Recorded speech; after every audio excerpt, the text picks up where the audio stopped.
How did a 31-year-old get elected Chancellor of Austria? And does Sebastian Kurz's meteoric rise signal a generational shift to unbridled identity politics? Kurz, a conservative, sworn in as part of a government that includes the return of the far right, the Freedom Party's leader, his deputy and Minister of Civil Service, the FPÖ, getting the Interior, Foreign, Defense ministries, and campaign pledges that might make you wonder which of Kurz and Hans-Christian Strache is more to the right in some instances, even though the government's platform includes sanctions for immigrants who don't adapt to Germanic culture, the confiscation of phones and money from asylum seekers, and a review of public broadcasting. Protesters for Monday's inauguration were a trickle of what they were in 2000, the last time the far right was in government, and the EU slapped sanctions on Vienna. This time, no sanctions. Besides, Brussels has other worries with identity politics from that bloc of Central and East European nations that refuse to take in migrants, Brexiteers who blame Brussels for all their ills, the Catalonia crisis, and more generally, nationalists more or less backed by Moscow who reject the political project of a united Europe. Today in the France 24 debate, we're looking at the normalization of Europe's far right. With us to talk about it from Vienna, Eric Frey, editor of the newspaper Der Standard and the author of Division and Détente, the Germanys and Their Alliances. Welcome to the show. Thank you. Also in the Austrian capital, Barbara Kalm, director of the Austrian Economics Center, who backs this new coalition. Thank you for being with us. Thank you. It's a pleasure. Good evening. And from Milan, Sergio Romano, former diplomat and columnist for Italian daily newspaper Corriere della Sera. Many thanks for joining us. The France 24 debate on Facebook and Twitter, hashtag F24debate. Sebastian Kurz in Brussels, where he's been many times. He was foreign minister before becoming chancellor. This time, again, no sanctions, no sanitary cordons. That was the expression used back in 2000. Solange Mougin has more. He's the baby of the family, but will he be the problem child? Chancellor Sebastian Kurz is the youngest and the latest addition to the group of 28 European leaders. With just a day under his belt as the head of Austria, the 31-year-old is already facing his first challenge, reassuring European leaders that he and his coalition with the far-right Freedom Party plan to maintain Austria as an integral member of the EU, and that they're backtracking from the party's Euroscepticism and neo-Nazi past. Right after Monday's inauguration, the European Council president sent the new government a letter. Donald Tusk said he hoped Austria would take on a constructive role. Kurz replied by Twitter saying he was going to do just that. He wrote, "The new Austrian government will be clearly pro-European." Reassurances that were met by an expression of goodwill from Angela Merkel. Chancellor Kurz has said that Austria still aims to be an active partner in Europe. Therefore, I'm looking forward to cooperating with his government. The welcoming hand was a far cry from how Brussels reacted in 2000. At the time, the EU issued a boycott of the Freedom Party government. In power again, the response this time has been muted in Austria and abroad, in part because of the rise of nationalism and far-right parties across Europe. A normalization that for some is nevertheless dangerous. On Twitter, Pierre Moscovici, the European Commissioner on Finance, wrote, "The presence of the far-right in power is never insignificant." Now Austria's far-right coalition will get its chance to push its view of Europe when it heads the EU presidency next summer. Eric Frey, we saw that tweet from Chancellor Kurz saying he's clearly pro-European. Do you agree? You asking me? Yes. Hello? Yes. No, he is clearly pro-European. There's no doubt about it. I mean, he is part of the European conservative mainstream. But this doesn't mean he's an integrationist. I think he's going to be rather cautious of any further visions of further integration like those pushed by Emmanuel Macron, and will rather support those who try to maintain the role of national governments and move rather slowly toward further European integration. Does he have more in common with Emmanuel Macron or with Hungary's Viktor Orban? Well, probably with neither. He may be almost as young as Macron, but may have taken similar positions on the refugee crisis as Orban. But it's really a middle path. He would like to identify himself more with Macron in terms of his appearances and his style, but he is not going to push toward a stronger Eurozone governance and further economic integration. He is much closer in many ways to Horst Seehofer, the Bavarian prime minister, who is on the right of Angela Merkel and of the German Union. So it's still part of it. It's not right-wing populist, his position, but it is certainly a conservative with a nationalist twang. Barbara Kulm, the foreign minister hails from the FPÖ, but the chancellor is going to make all European affairs his own remit. You agree with that? Well, they have agreed in the coalition package that they will divide the new government in a different way. And Sebastian Kurz, being the former Minister of Foreign Affairs, has taken all his European agendas towards the chancellorship, also because to make sure that the positive intention or the positive move towards Europe, the signal is there. One thing. Second thing, as you already mentioned, we will have the chair of the European Union starting the second half of 2018. So, of course, the agenda will be coordinated at the chancellorship. And this is a new trend. And also other ministries have been divided in different ways as they were before. When the socialists and the conservatives formed the government, they went rather the way how the money flows do, and I think this is a very professional and also a new approach in Austria. And finally, I would like to stress that both Kurz and Strache want a reformed Europe. They are pushing for reforms, and both have very strongly, in all their media appearances so far, used the term of subsidiarity principle, that certain things should be debated on a national level, and others, big things, defense, monetary union, etc., should be kept with Brussels. Sergio Romano, again, as you just heard there, Barbara Kulm say, Austria, which is going to be holding the rotating chair of the EU in 2018. Are you reassured by what our panelists are saying? Well, yes, to a certain point, to a certain extent.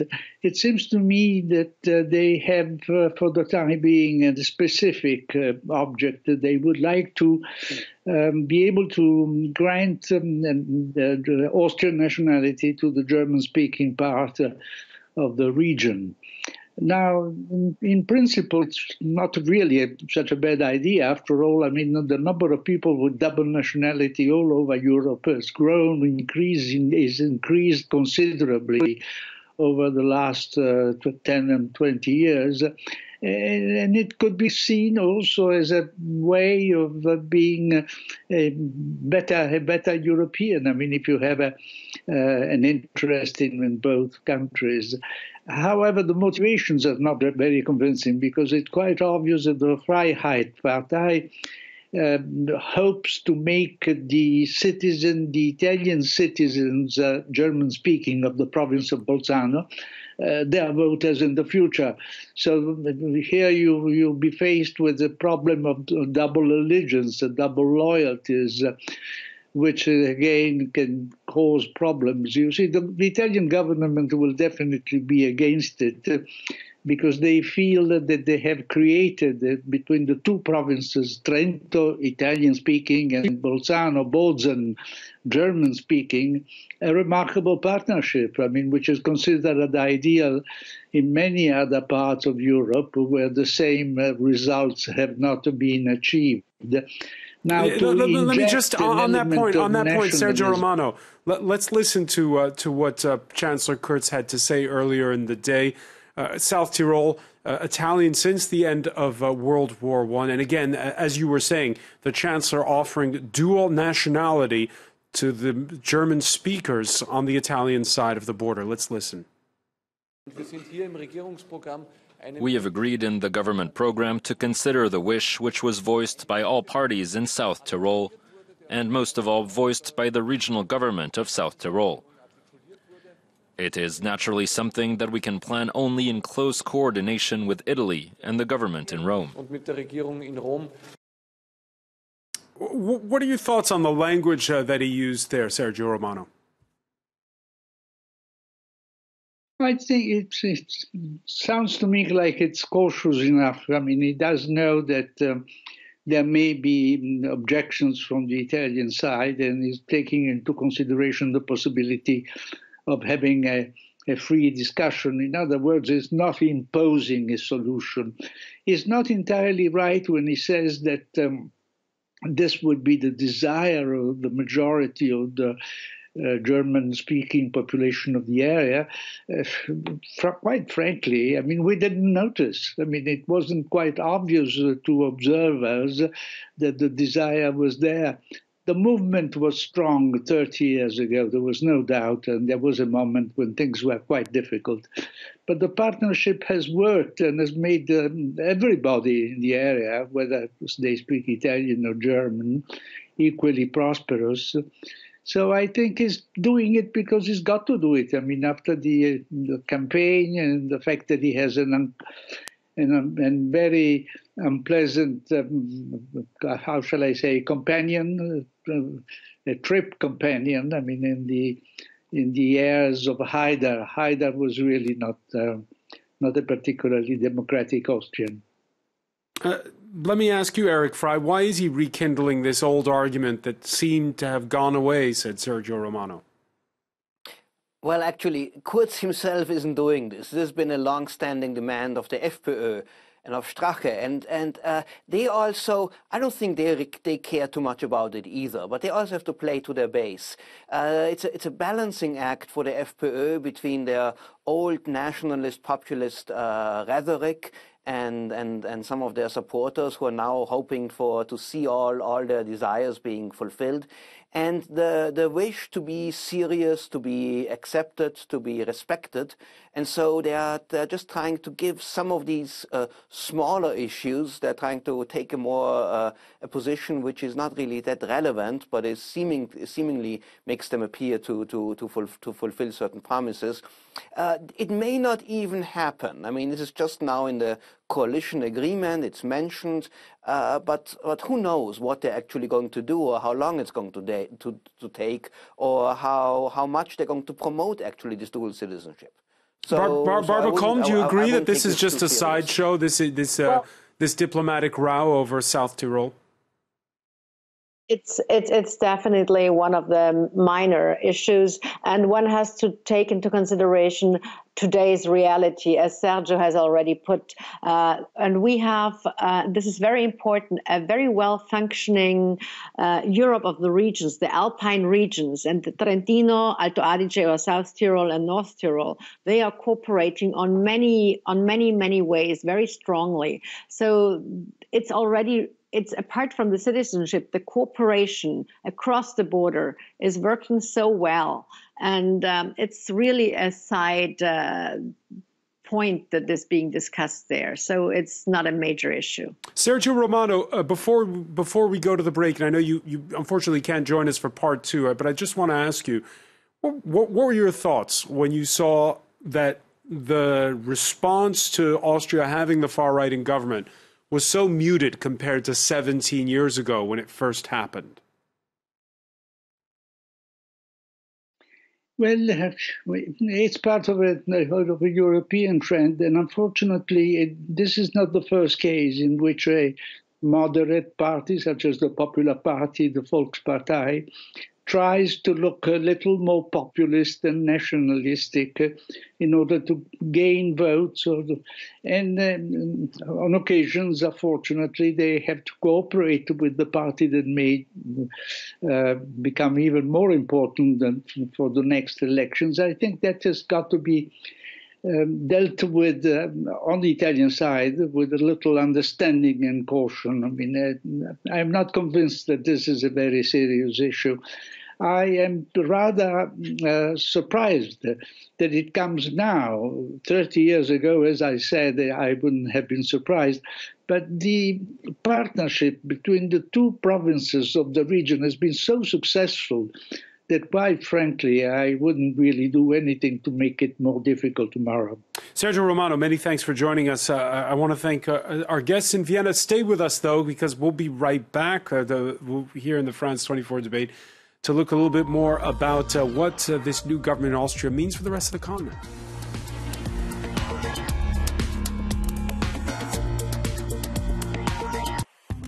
For 10 years, our observers have been bringing you stories from all over the world. Eu sou Guilherme Pimentel, falo aqui do Rio de Janeiro, do Brasil. Para nós foi muito importante ter feito uma parceria com os observadores, porque isso aumentou muito a nossa motivação de trabalho e também a nossa segurança. E é por isso que a gente quer continuar fazendo coisas junto com os observadores. Feliz aniversário, parabéns pelos 10 anos dos observadores da France 24. Join the Observers. The Observers. Film, verify, share.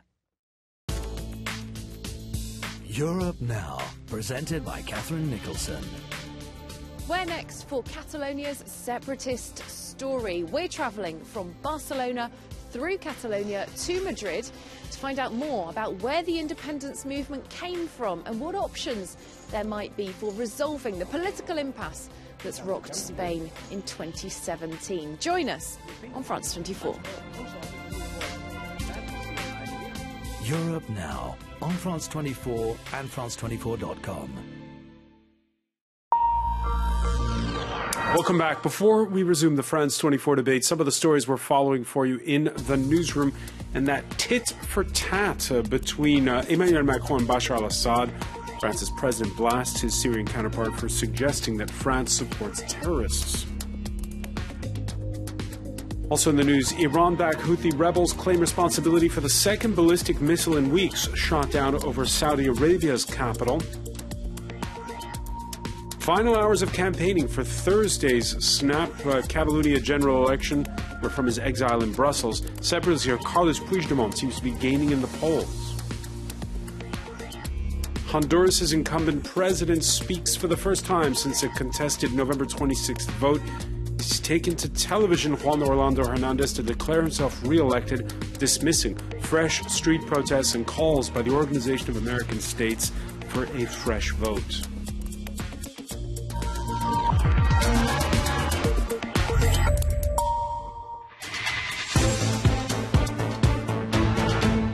Welcome back, or welcome if you're just joining us. It's the France 24 debate, and Europe coming to terms with a nation of 8.7 million right at its center, Austria, with in its coalition government, the far-right FPÖ. We're talking about it with Eric Fry, editor of Der Standard newspaper. Also joining us from Vienna is Barbara Kolm, director of the Austrian Economics Center. And we want to say hello to France 24 correspondent in the Austrian capital, Anthony Mills. Anthony, before I turn to you, let's listen to this new 31-year-old chancellor, 31 years old, Sebastian Kurz. This was on the campaign trail. Listen to the rhetoric in one of his stump speeches. I can promise today that we will do everything we can to end the misuse and the invasion of our social system, so that only those who really need it can benefit from it. And I can also promise today that we will end illegal immigration to achieve more order and security in Austria.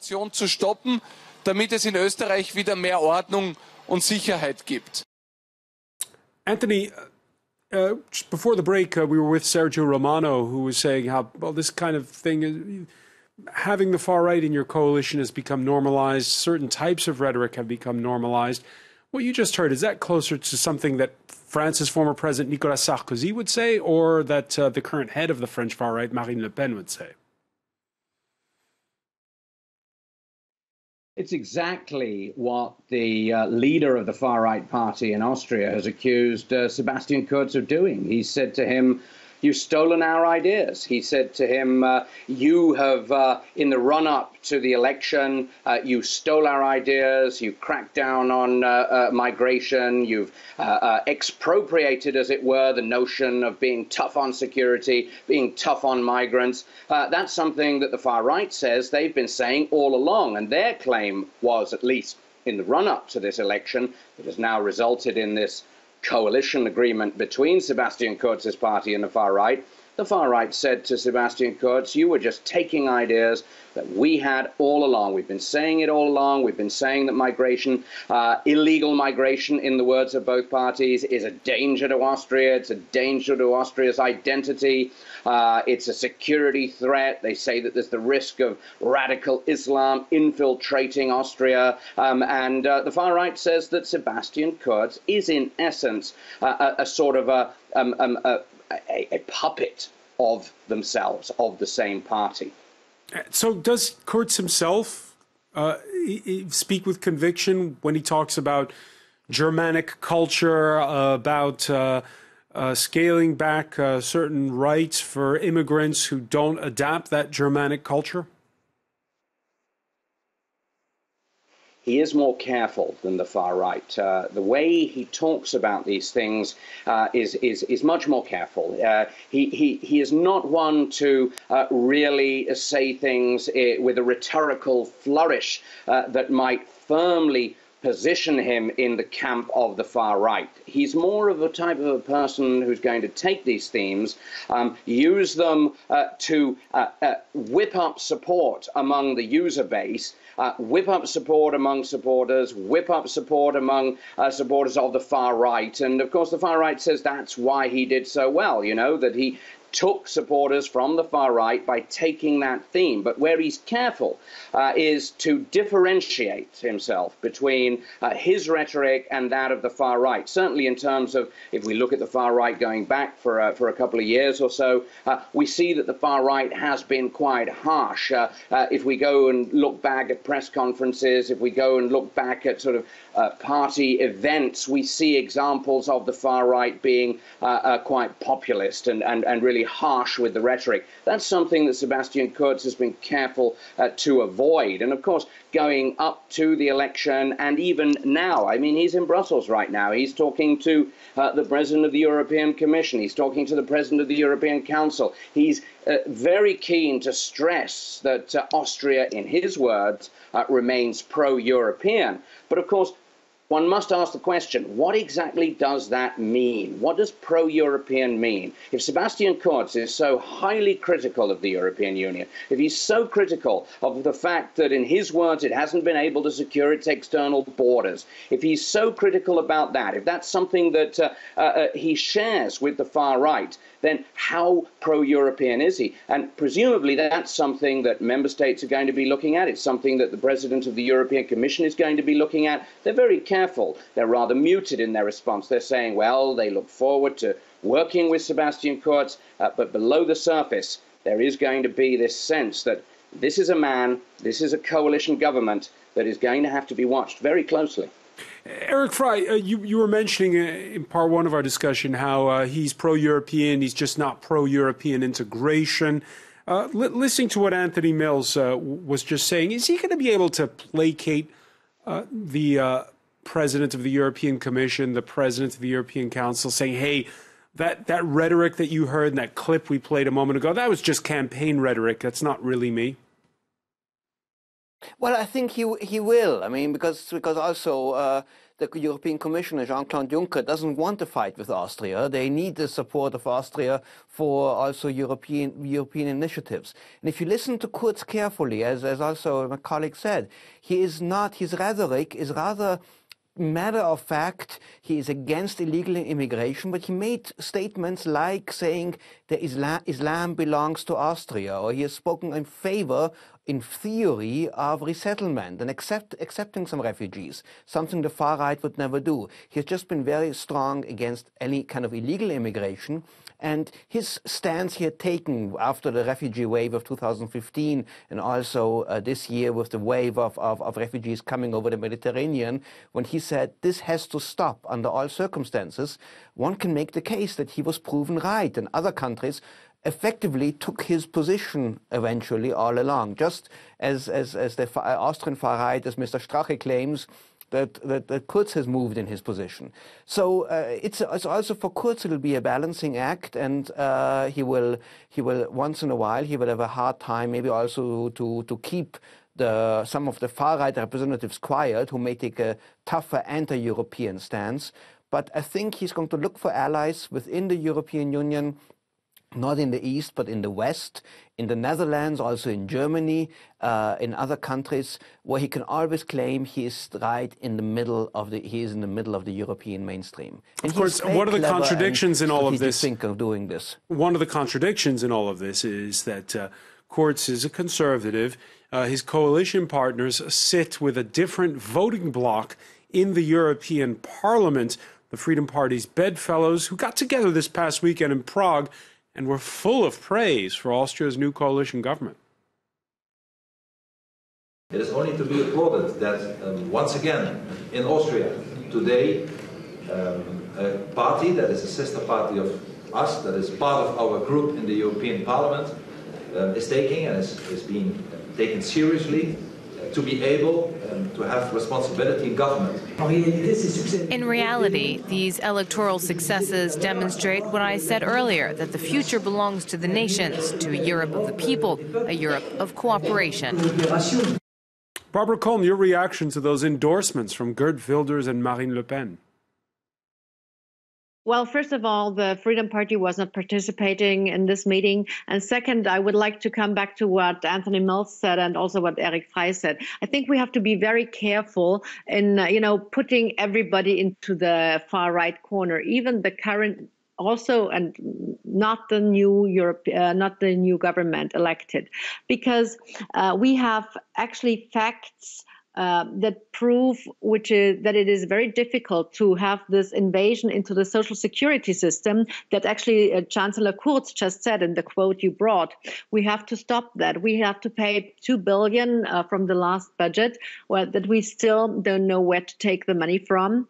And this is the annual cost just on the national level for this for the migrants. And the question is, can we afford it much longer? We have a lot of structural reforms to go through in Austria. And I think this new government now has the unique opportunity to make those reforms that are long overdue. And one of them is also on the level of social security and also on the redistribution and taking care of the immigrants, and by giving them and you quoted that at the very beginning, by giving them no cash, but giving them goods and services, providing them directly, and also then allow them to integrate them into the system much faster. So this is a true goal that both the coalition partners have in their mind, and they want to fix also the deficit they have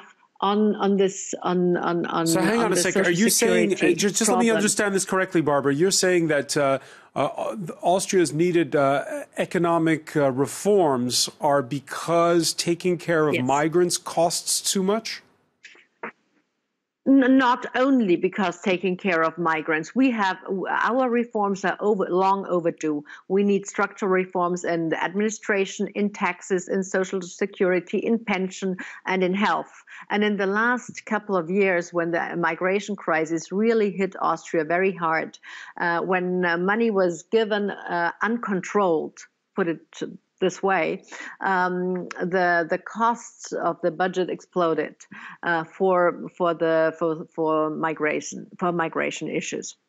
And this is what Kurz knows very well, that we have to cut that, because otherwise we will not be able to also serve our Austrian citizens. All right, let me bring in Eric Frey on this. Eric, you agree that the migrant crisis has weighed down the Austrian economy?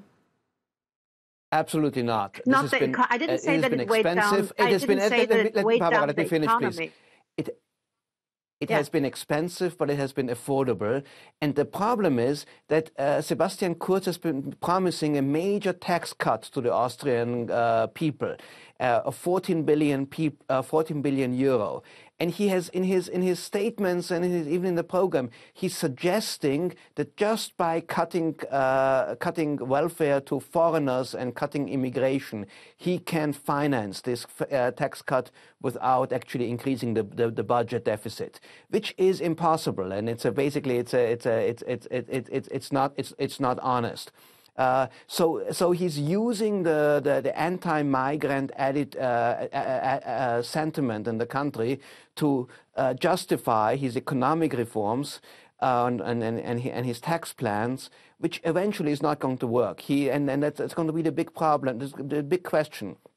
This government has not said that they would actually inflict any pain to anyone except refugees and foreigners and migrants, and but give them a lot of goodies in the form of lower taxes. And when people realize this is not going to work, that there will have to be some kind of cuts which are going to be painful to some constituencies, the government may also face a crisis in popularity. Barbara Combe? Yeah, I agree with that. That definitely you have to find the counterfinance for those 14 billion. And I just wanted to correct and make sure that I am not misunderstood.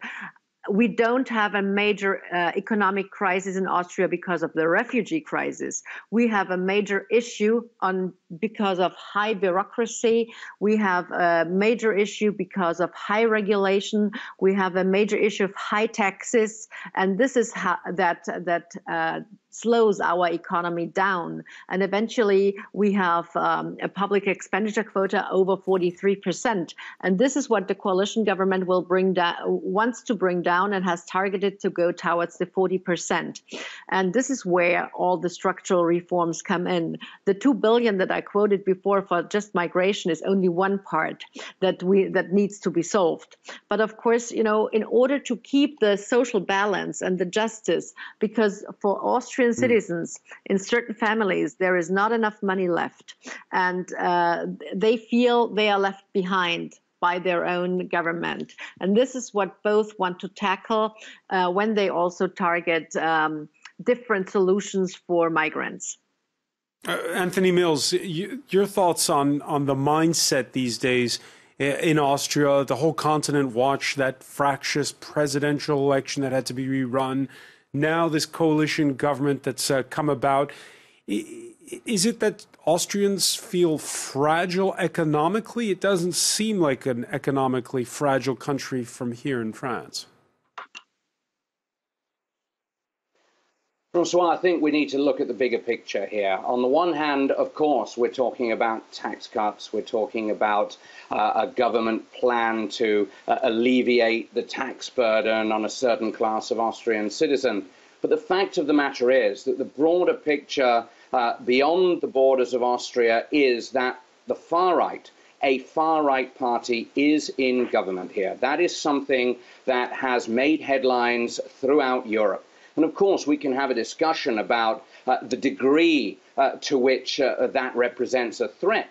But the fact of the matter is that we have a far-right party in government in Austria. And not just that, Francois. We have a far-right party in government here that controls the Interior Ministry, that controls the Defense Ministry, that ergo controls the police force of this country, that controls the military, that controls all of the intelligence agencies of this country. And that's something that has sparked concern. Of course, the far right and the government say, well, that's not a problem. They say that they've got a state minister in the Interior Ministry who's going to be looking over the shoulder of the Interior Minister, who's a far-right Interior Minister. They say that the Interior Minister and the Defense Minister are going to have to report regularly to Sebastian Kurz. But it's just one example of a reason for concern if you look at the bigger picture. The far right in Austria, as a member of this government, has also been accused of rubbing shoulders with the far right, with the extreme right in the past. And the fact of the matter is that while the supporters of this government say that this is not a problem, there are people both within Austria and beyond the borders of Austria who are unnerved, Francois, by this. Barbara Culm? Well, Anthony, may I just simply say this is double morality? Because if we look back in Austria at Kreisky times, for example, all those ministries were in one hand. When a social democrat had them in one hand, nobody ever said anything. And now, obviously, this is an issue. So, you know, you have to be very careful. And I think we should but there's a difference between the social facts. democrats and the far right. The far right is an illiberally rooted ideology. But they are a democratic elected government. The ones are just socialists, and they believe in redistribution and have run huge debts in Austria. And the others are center-right, and they trust their citizens more. They want more individual freedom, more self-responsibility. I think, you know, we should measure them with their results and look at them. And again, there have been control mechanisms put into the constitution. And I think also the president is watching very carefully what is happening. So I don't think we have to fall into a hysteria and into really fear that this is not safe and solid. Eric Fry, this is interesting because there have been two kinds of reactions. If I may just jump in here. Sure. Yes. Very briefly, Anthony. I don't think it's a hysteria. I think it's simply a fact that the far right is a member of this government. It sits in the European Parliament with parties such as the Front National of Marine Le Pen. They are avowed enemies of the European Union. It sits in the European Parliament in a grouping with far-right parties, and that is precisely the reason why people who are looking at the participation of this party in Austria's government, both within Austria and beyond its borders, say not that they don't have a right to be in the government in terms of the legitimization, in terms of the outcome of an election, but they are saying we need to watch this closely. This is a party that has been accused of behaving in a populist way. It has been accused of rubbing shoulders with the extreme right. It sits, as I said, in a parliamentary grouping in the European Parliament with people who are avowed enemies of the European Union.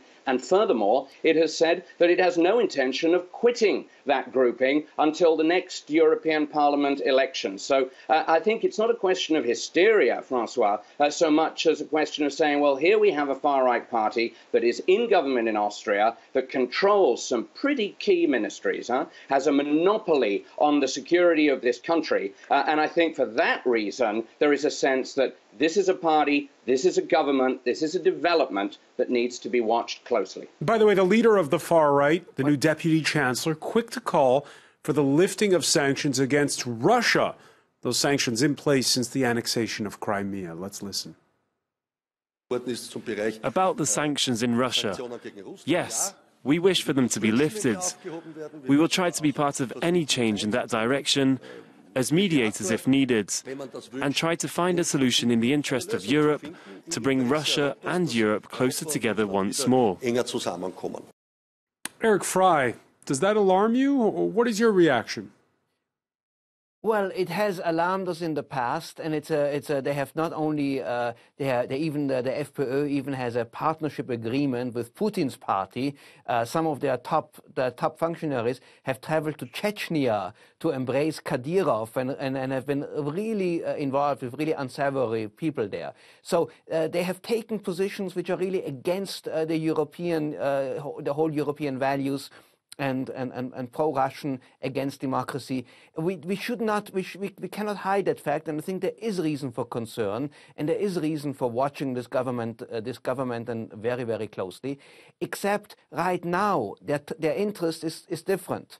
They don't want to overturn the European order. They want to prove that they can govern. So they will probably do everything to be as moderate as possible, as serious as possible, and try to stay away from these positions. The new Interior Minister, Herbert Kickl, is a far-right ideologue. I would not trust him if I had a choice to be in charge of the police force, except there is no alternative right now. These two parties together got 56% of the votes. There was a democratic election, and one has to let them act now, but not give them a blank check. And I think the answer is watch them very carefully, watch every step what they do, raise the red flags when they overstep certain lines, but let them do it now without doing preemptively, calling it something without saying they're because this is the essential question, isn't it? It's not the first time that the far right has been in government. It happened back in 2000, Eric Frey. At the time, there were EU sanctions which didn't work, and in the end, what undid that coalition was just simply the wear and tear of government and that followed. The institutions proved stronger than the parties. Is that why we've had such a muted response this time? Yeah, absolutely. And yes, and I also think that. Sorry, Eric. Go ahead, and I'll follow up. Yeah. I just was saying, I think this is right. They failed because of incompetence, but the government, looking back at the old far right coalition, it really didn't change the country in a fundamental way. So the control mechanisms worked. And let's not forget, there were these sanctions in the first 6 months, but afterwards they were lifted. And then the government of Wolfgang Schüssel actually became quite respected, even within the European Union. So this time, everyone is trying to avoid the same mistake. Rather than raising alarm first, they say, let them move and let's watch them, and then let's act when there's actually a reason to complain, rather than the other way around. Plus, let me add to what Eric said. I think it's also very important to see that there is a complete different set of people there, that they have now in power, and that they have learned from the mistakes and the problems that were there in the early 2000s. And I think those people clearly watched and observed what went wrong back then, and they have learned from that and don't want to make the same mistakes, don't fall into the same traps, and are very cautious. And they really want to provide solutions for Austria towards being part of the European Union in a positive way. Anthony Mills, very briefly, because we're almost out of time. Your thoughts on where it's going to go? Again, it's all resting on the shoulders of a 31-year-old chancellor whose rise has been meteoric. It is, Francois, and of course, on a certain level, I agree. This is a government that we simply have to adopt a sort of a wait-and-see attitude with. But it's worth bearing in mind as well that the criticism of this government, of the European Union, certain positions that have been taken by Sebastian Kurz and the far right, despite Sebastian Kurz's assertions that this is a pro-European government, place them firmly in the camp of the views of, for example, Hungary and Poland. And if you look in the document that lays out the plans for this government, for example, it talks about the need to ensure that the public broadcaster of this country is independent and objective. Now, for viewers of that kind of a document, with an eye on Hungary and Poland, where the public broadcasters, the public media has, in essence, been expropriated by the ruling parties, these are points of concern. Of course, and we'll, of course, be vigilant.